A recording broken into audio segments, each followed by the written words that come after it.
হাতী পালেগৈ পাৰ।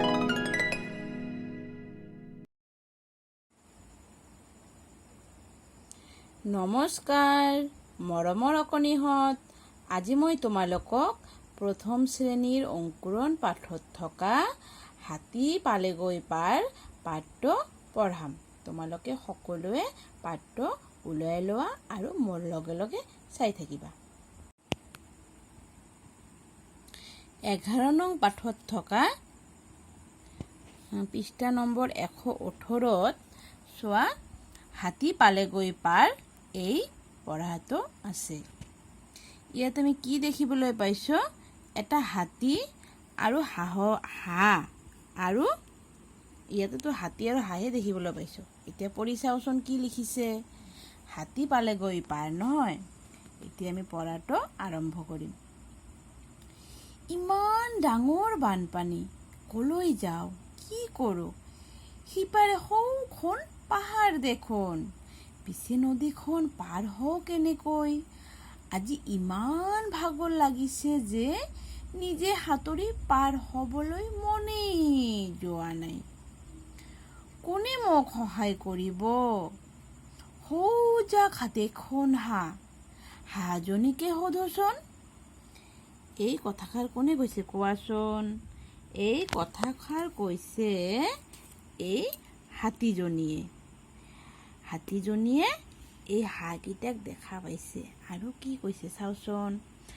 কৈছে, হাঁহ ভনী পাৰ কৰাচোন নদীখনি। এতিয়া হাঁহবিলাকে কি ক'ব ন? চাওচোন। তুমি ইমান বেয়াগুম, লৰাব নোৱাৰো তোমাৰ নোম। হাঁহকেইজনীয়ে কৈছে, তুমি ইমান বেয়াগুম, তুমি ইমান ডাঙৰ, তোমাক আমি লৰাব নোৱাৰিম। এতিয়া হাতীজনীয়ে কি কৰিব? এতিয়া হাতীজনীয়ে এটা নাও দেখা পাইছে। এতিয়া হাতীয়ে নাও কৈ কি ক'লে চাওচোন আমি। ক'লে, নাও ককাই নাওখনি দিবানে চপাই? এতিয়া নাৱে ক'লে, নাই নোৱাৰিম, তুমি উঠিলেই মই ডুবি মৰিম। এতিয়া নাৱে কি ক'লে চোৱাচোন। ক'লে, নাই তুমি উঠিলে মই ডুবি মৰিম। এতিয়া বেচেৰা হাতীজনীয়ে কি কৰিব?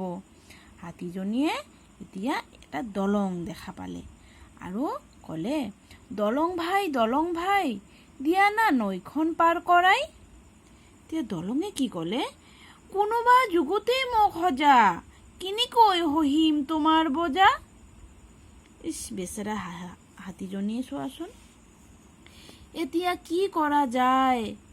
নিজে পাৰ নহ'লে উপায় নাই।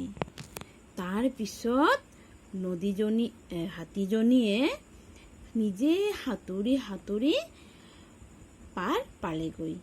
তেতিয়াহ'লে আমি ইয়াৰ পৰা কি শিকিবলৈ পালোঁ? যে আমি সাধ্য অনুযায়ী যিবোৰ কাম আমি কৰিব পাৰোঁ, সেইবোৰ বেলেগৰ ওপৰত কেতিয়াও নিৰ্ভৰ কৰিব নালাগে।